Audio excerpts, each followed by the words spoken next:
So remembering, reflecting, and radiating love.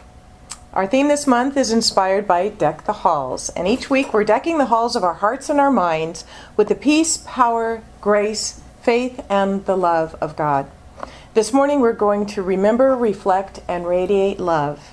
And I want to begin with a quote that combines elements of last week's topic and this week's topic. Last week's topic was, "'Tis the season for some PPG." Does anybody remember what PPG stood for? No. All right, peace, power, and grace. PPG. 'Tis the season for some peace, power, and grace. And the quote I want to begin with is from the Unity co-founder, Charles Fillmore. And this is from his book, Talks on Truth.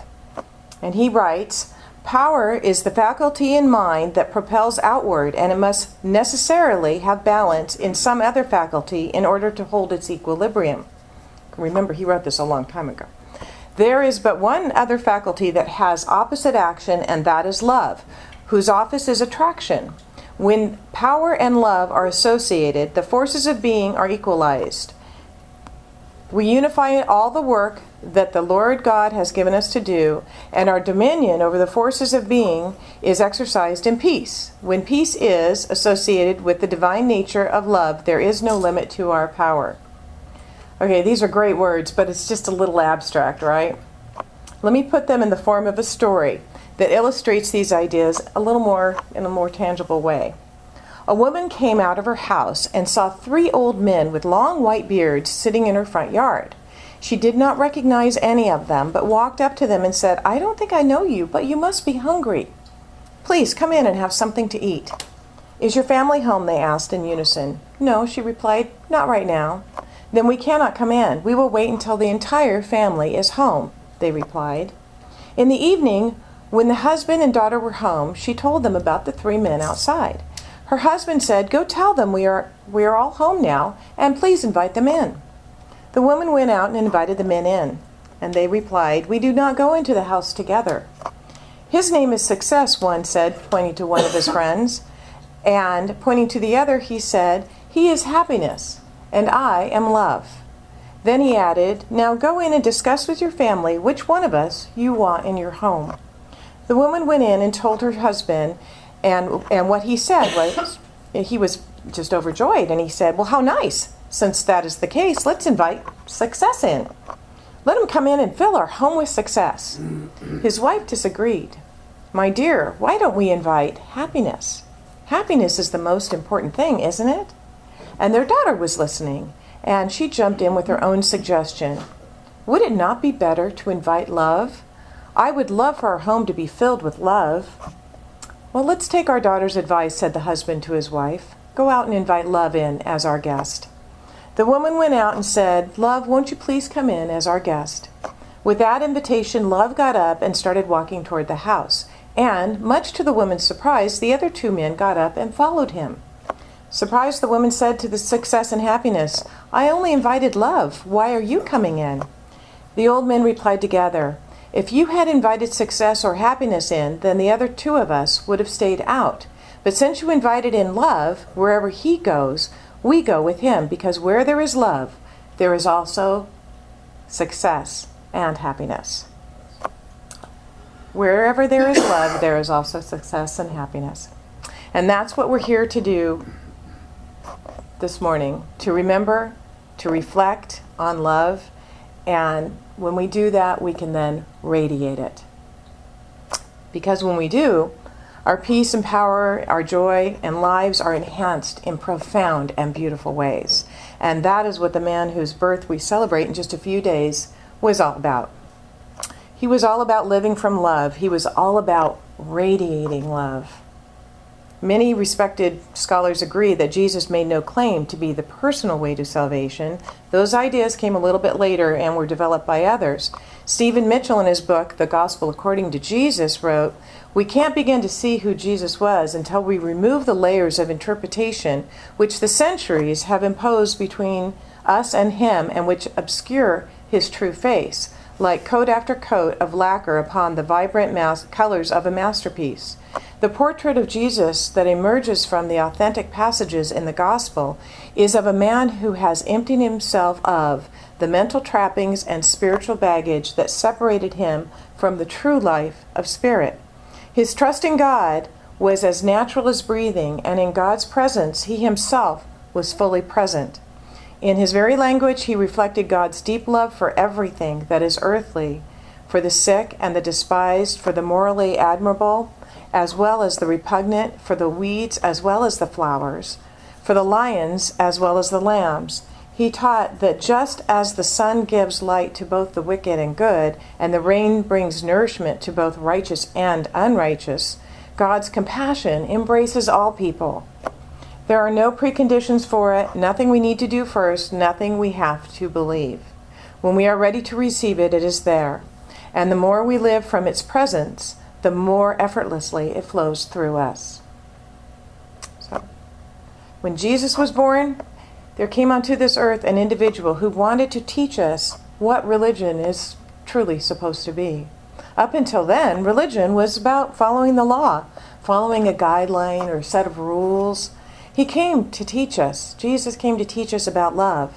First about God's love for us, and I love this story that I've shared before, probably not too long ago, but this is about the young boy who was studying the Bible in Sunday school class, and he was so upset by a story in the Old Testament where a man who was gathering sticks on the Sabbath, and God said through Moses that the man must die for violating the rules of the Sabbath. So the people took him outside and they stoned him, right? And this little boy was very upset to read that story or hear about it.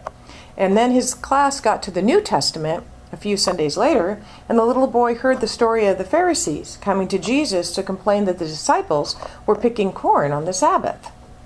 They had a lot of rules back then. And God said to Jesus, the Sabbath was made for man, not man for the Sabbath. And at that point, the little boy said, boy, God sure got nicer in his old age, didn't he? And the truth is that God didn't get any nicer. God's love for us has never changed. But the consciousness of humanity shifted because of the presence of love that Jesus was. In this thing called You, which is Suzanne's favorite book by Ernest Holmes, he writes, you can never make the most perfect use of the law of your life unless that use is motivated by love. So sure, we can learn all of the laws, we can learn all of the affirmations, we can learn all of the rules that we have studied in this teaching, but unless we're motivated by love, we're not making the most perfect use of the law. May we become to our world professional radiators of love, which everybody who comes into our presence feels. Isn't that a beautiful idea? We can become that.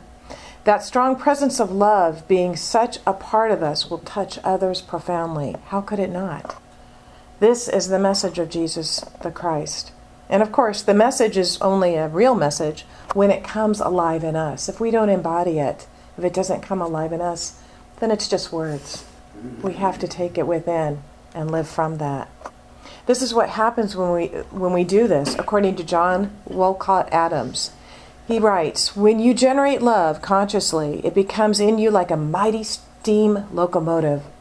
It makes you powerful and propels you through life down a more direct track and keeps you on course. It goes before you, making your way happier than you might imagine, and it follows along behind you, leaving in its path many happy memories and hearts that glow with its beauty. It is strewn like rose petals to be picked up by those on the same path. Like the fragrance of a rose, love influences everything it touches and makes the lives of those who breathe in its sweetness more beautiful and worthwhile, richer and brighter. Science of Mind founder Ernest Holmes once wrote a Christmas letter during the Christmas holidays, and I've printed it out before, and I've printed it again, and it's on our table if you'd like a copy. And I think we should all hear it because it speaks to our theme of remembering, reflecting, and radiating love. In fact, that's pretty much all he ever talked about in all of his writings. So here it is. You can read along as Suzanne passes them out. Wait, how many do we have? Well, I don't know if I have. enough for everybody? Two, I think you'll get two. Pick those. You got two then. You can share.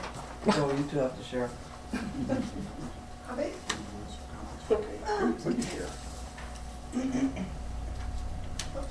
Well, I didn't make enough for everybody, but all right, I'm going to read it anyway so you can just relax and remember or enjoy it. So, Christmas is for remembrance. The love manifested through our gifts to each other typifies the offer of life and givingness of spirit to its creations. The hands of the eternal are outstretched through our hands, and the heart of the infinite beats in the human breast. But the giver must give of himself, for the gift without the giver is bare. It is not, then, in lavish gifts that we find true giving, but in the sweet simplicity of remembrance, in the kindly thought, the tolerant mind, and the gentle act. Love alone can give love, sympathy alone can sympathize, and only goodness can really do or be good. The one who gives for reward does not give at all. He seeks to bargain, to trade for spiritual gifts. Hence he senses a loss in his own giving and finds no completion through the act. But he who gives half his meat to the hungry feels justified and is warmed by a real sense of comradeship. He has established an actual unity between himself and other offspring of creation. Great causes succeed when there is a giving of humanity to humanity. With the check must come the one who wrote it, his interest, his enthusiasm, his love. The check must be a symbol of his desire to impart of himself. Then shall it multiply its benefits and do good. Charity is cold, but love is warm.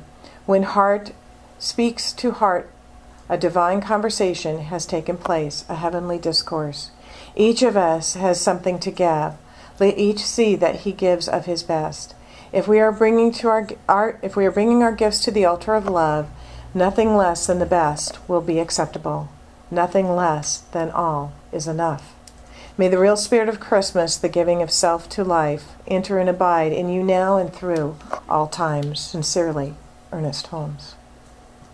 Today, we are here to remember, reflect, and radiate love.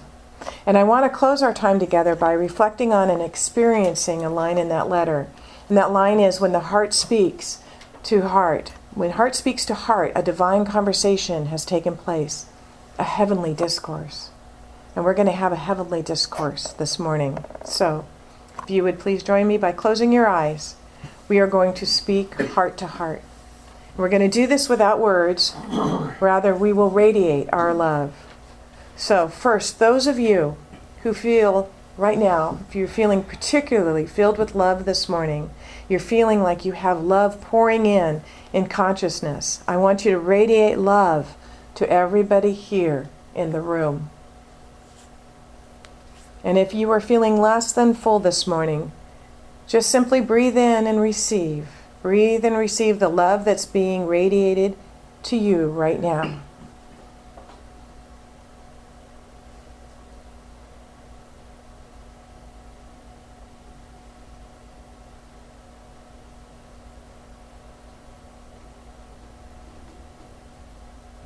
Now switch roles. Those of you who received love, you're now the ones who are going to send it. Those who sent the love, you now receive.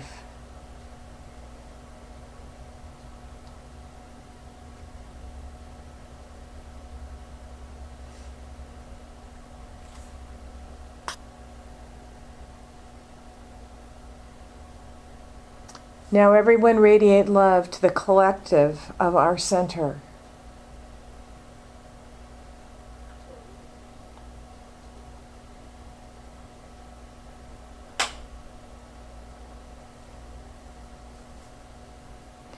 And now open yourself up and feel yourself receiving the love from the collective of our center.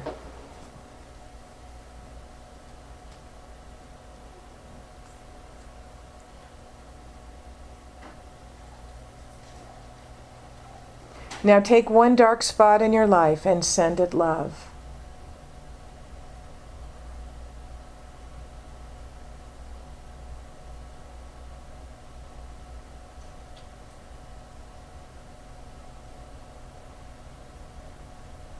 Now feel universal love rushing back to you.